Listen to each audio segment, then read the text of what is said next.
Twitter and Instagram battle, Nike kickstarting companies, and T-Mobile being more iPhone friendly. It's Tuesday, December 11th, 2012, and this is iWake.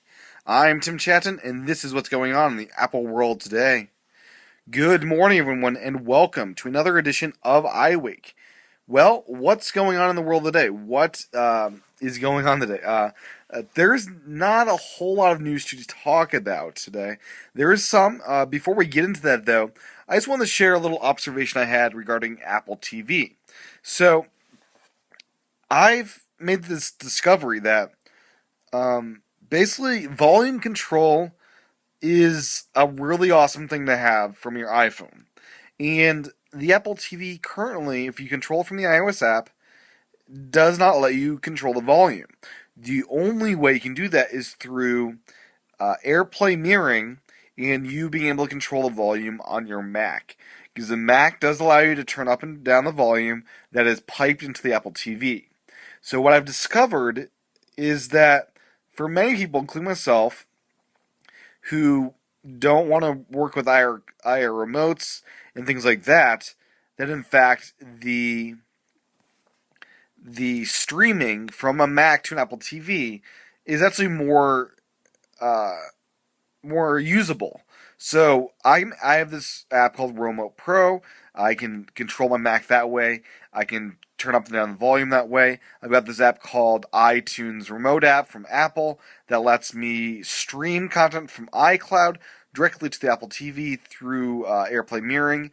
And there's a case to be made for not even using the Apple TV's interface and just using it as a dumb video box which you pipe AirPlay content into. And it's an interesting case to make. So just something I discovered, I made note of as I was using my Apple TV the other day. So just something to think about, some food for thought, I guess, is what I would call it.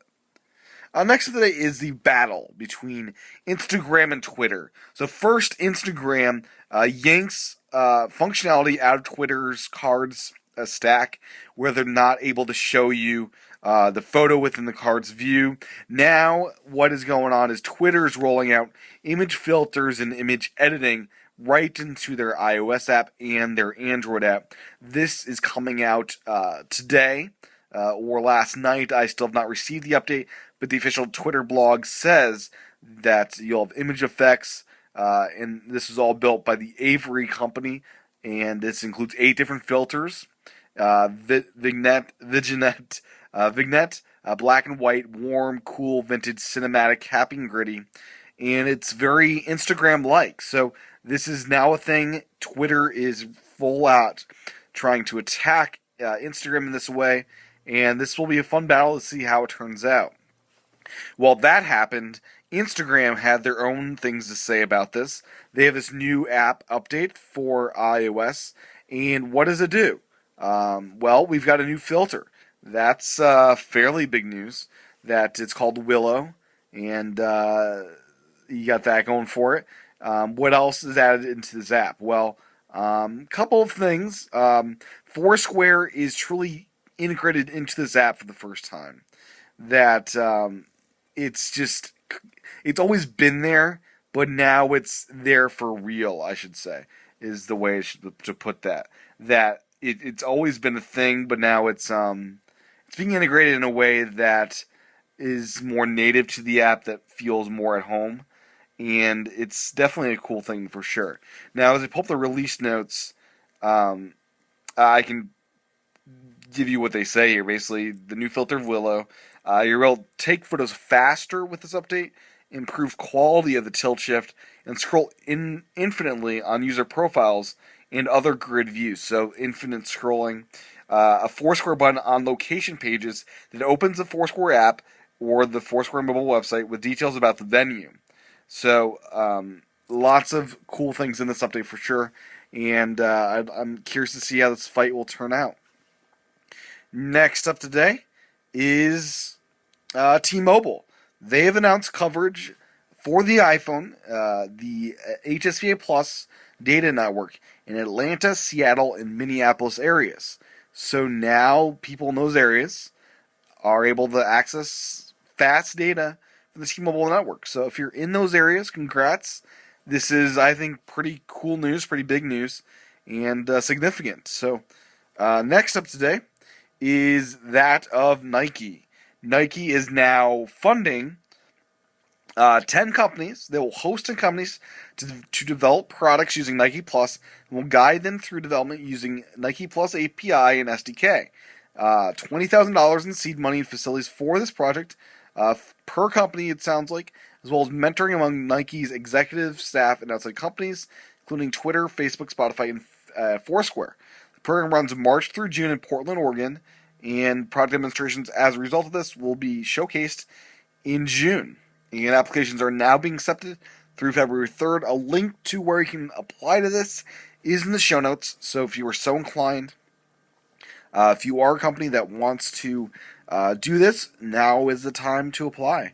Thank you to TUAW for noting this rather interesting thing that Nike's doing. Next up today is the Mac Mini update. So the Mac Mini recently got an update, and what this update will do is it's an EFI firmware update, and basically it's going to fix your HDMI flickering issue. So if you had an issue with the HDMI flickering, it should flicker no more. So this is definitely a good update for Mac Mini owners, and if you are one of those, so go out and update. The last big news story of the day is from Ken Ray, macOS Ken. He noted that the Apple TV was showing apps in some of the views. And I noted this initially and originally that this must be some sort of error on the Apple TV's part. And I think it was. So iTunes shares a similar view through all of the different platforms. So iOS, Apple TV, Mac, they share very similar reviews.